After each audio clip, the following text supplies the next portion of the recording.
Good morning student.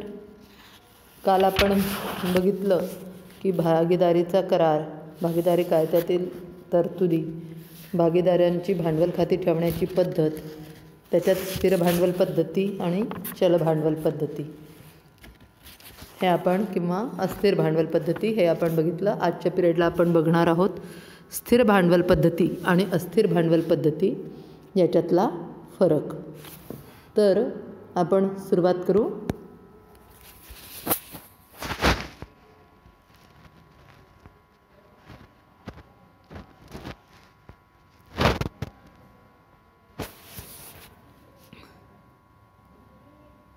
स्थिर भांडवल पद्धती. या पद्धतीत प्रत्येक भागीदारासाठी भांडवल खाते व चालू खाते अशी दोन खाती लिहावी लागतात. आणि अस्थिरमध्ये फक्त भागीदारांसाठी भांडवल खाते लिहितात, चालू खाते उघडण्याची आवश्यकता नसते. दुसरा मुद्दा आहे, या पद्धतीत भांडवल खात्यावर भागीदाराने आणलेल्या भांडवलाची नोंद केली जाते. भागीदाराचे वेतन, भागीदाराच्या भांडवलावरील व्याज हे सगळे व्यवहार, या सगळ्या व्यवहारांच्या नोंदी चालू खात्यावर केल्या जातात. तर अस्थिर भांडवल पद्धतीत भागीदारांशी संबंधित जेवढे काही व्यवहार आहे त्याची नोंद भांडवल खात्यालाच केली जाते. तिसरा मुद्दा, या पद्धतीत भांडवल खात्याची शिल्लक नेहमी स्थिर असते, म्हणूनच याला स्थिर भांडवल पद्धती म्हणतात. तर अस्थिर पद्धतीमध्ये उचल जास्त असल्यास भांडवल खात्यावर या पद्धतीत भांडवल खात्याची शिल्लक दरवर्षीही बदलत असते, म्हणजे म्हणूनच याला चल पद्धती म्हणतात. भांडवलाची रक्कम दरवर्षी बदलणारी असते. पुढला मुद्दा, या पद्धतीत भांडवल खात्यावर नेहमी जमा शिल्लक असते. तर अस्थिर पद्धतीत उचल जास्ती असल्यास भांडवल खात्यावर नावे शिल्लक दिसू शकते. म्हणजे समजा त्याने भांडवलापेक्षा जास्ती उचल केली तर नावे शिल्लक त्याची दिसू शकते. पाचवा मुद्दा, या पद्धतीत उचल खात्याची शिल्लक चालू खात्यावर स्थानांतरित केली जाते. म्हणजे जे काही उचल केली असेल त्याची नोंद चालू खात्यावर केली जाते. आणि अस्थिर भांडवल पद्धतीत जी काही उचल केली असेल त्याची नोंद भांडवल खात्यावरच केली जाते. पुढला मुद्दा, या पद्धतीत म्हणजे स्थिर पद्धतीत भांडवल खाते आणि चालू खाते या दोन्ही खात्यांच्या शिल्लका ताळेबंदात दाखवण्यात येतात. स्थिर भांडवल पद्धतीत म्हणजे चालू खात्या आणि भांडवल खाते दोन्हीच्या शिल्लका भांडवल खात्यात दाखवल्या जातात. तर अस्थिर पद्धतीत फक्त भांडवल खात्यावरील शिल्लक ताळेबंदात दाखवण्यात येते, कारण या अस्थिर पद्धतीत चालू खातं उघडतच नाही. त्याच्यामुळे मग सगळी जी ॲडजस्टमेंट आहे ती भांडवल खात्यातच होत असते. त्याच्यामुळे भांडवल खात्याची शिल्लक ताळेबंदात दाखवण्यात येते. हा आहे स्थिर पद्धती आणि अस्थिर पद्धती याच्यातला फरक. पुढे आपण बघणार आहोत नफा तोटा खाते आणि भागीदारांची खाती. आता भागीदारांचा नफा तोटा खात्याला साधारणतः व्यापारी व्यवहारांबरोबर भागीदारांशी बरोबर होणारे व्यवहारही लिहिले जातात.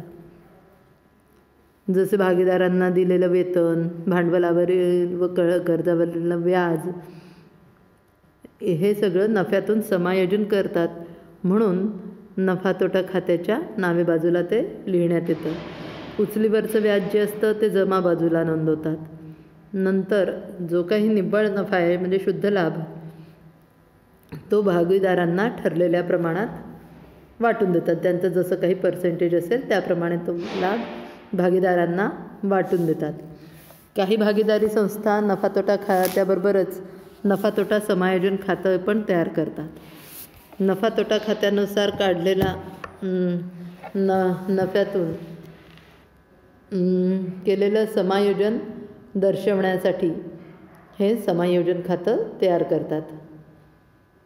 या समायोजन खात्याच्या जमा बाजूला निव्वळ नफा लिहितात आणि भागीदारांना केलेल्या उचलीवर आकारलेलं व्याज लिहितात. तर नावे बाजूला भागीदारांचं वेतन, भागीदारांना दिलेला मोबदला किंवा कमिशन, भागीदारांनी दिलेल्या शुल्कांवरील व्याज हे लिहितात. याप्रमाणे आवश्यक त्या नोंदी झाल्यानंतर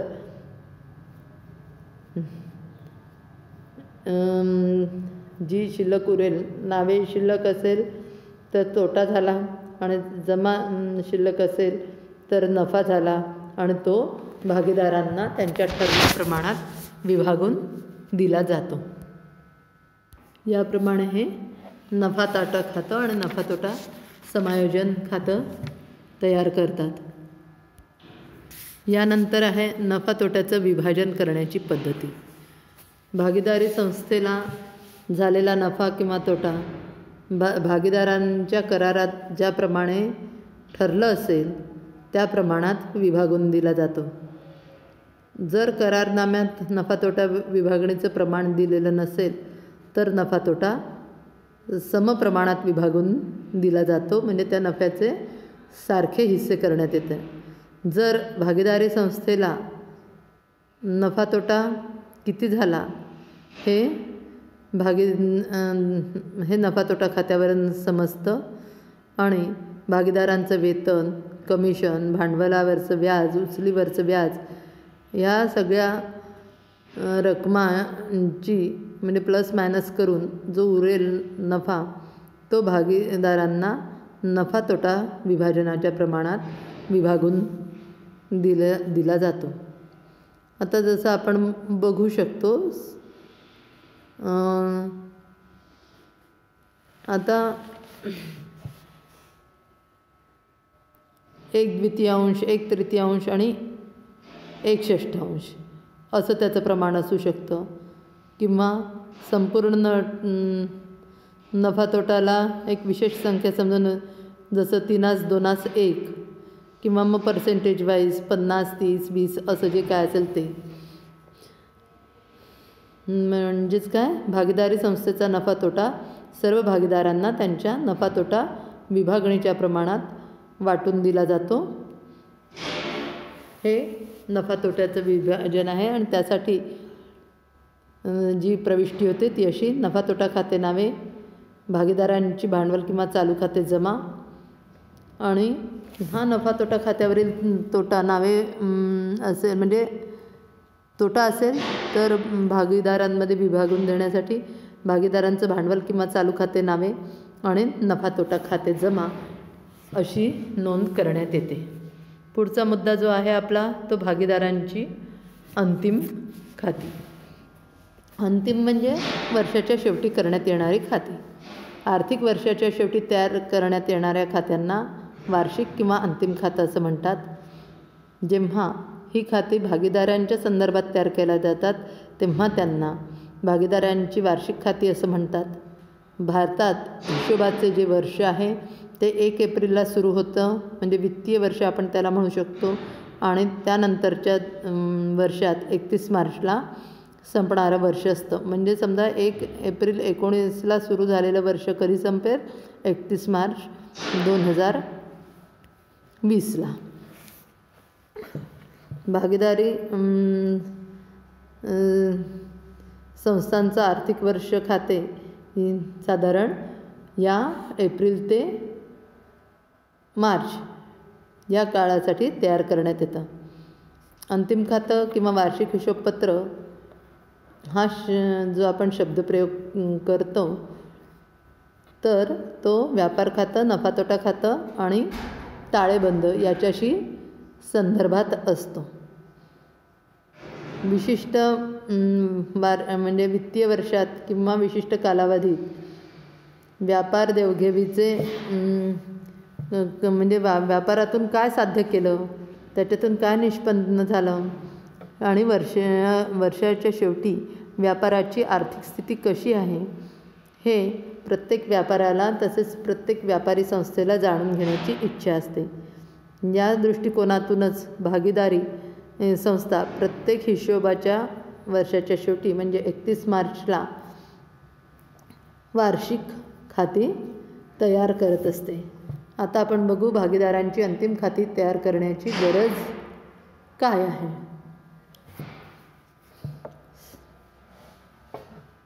भागीदारी संस्थेला वार्षिक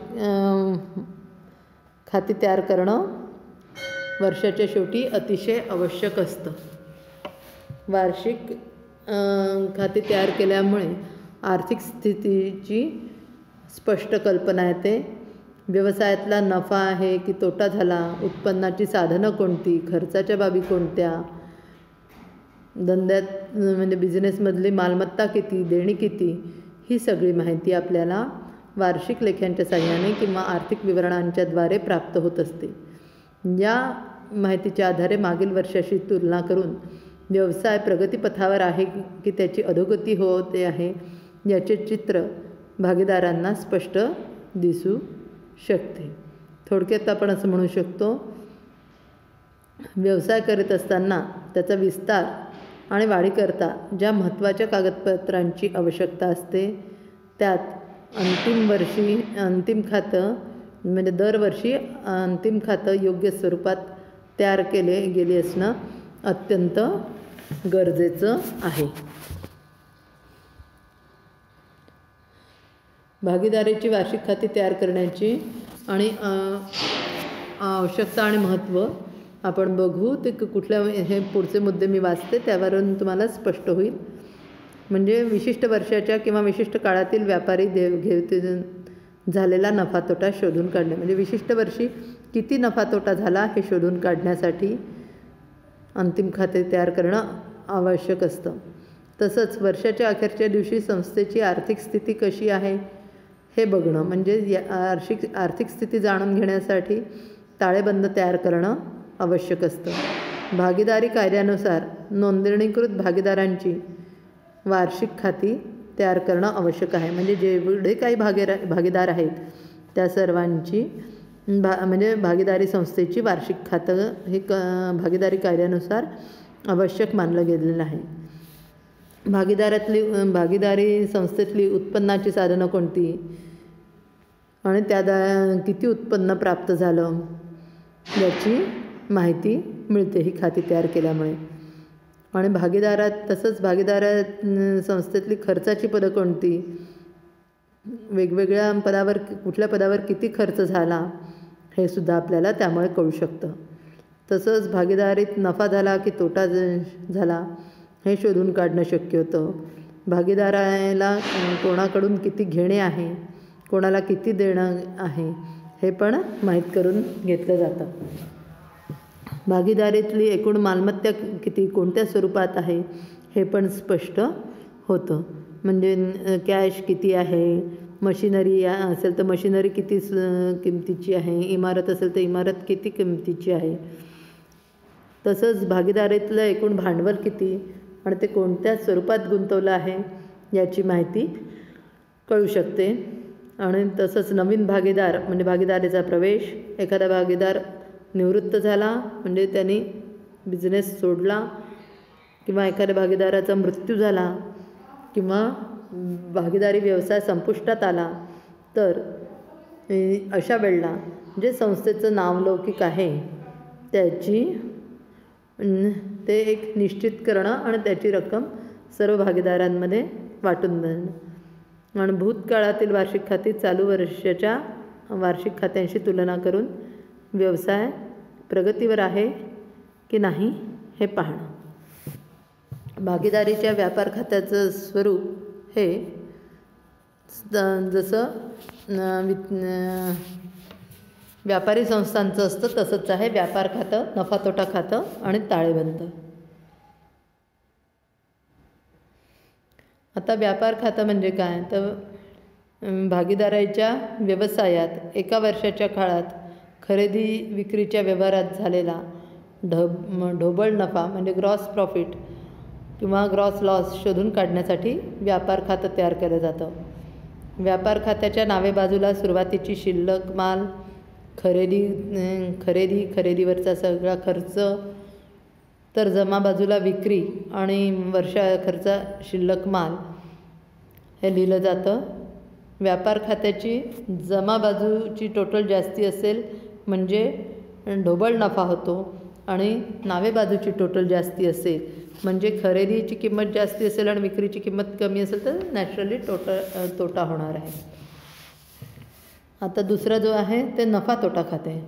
भागीदारीचा व्यवसाय संचालनाकरता अनेक प्रकारचे खर्च होतात. नुसतं खरेदी विक्रीशिवाय बाकीचे बरेच खर्च होत असतात.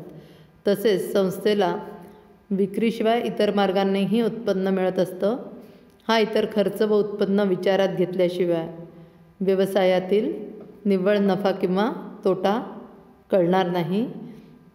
म्हणून हा सगळा खर्च किंवा उत्पन्न विचारात घेण्यासाठी नफा तोटा खातं तयार करतात. भागीदारीच्या व्यवसायात एका वर्षाच्या काळात झालेला शुद्ध नफा तोटा शोधून काढण्यासाठी नफा तोटा खातं तयार केलं जातं.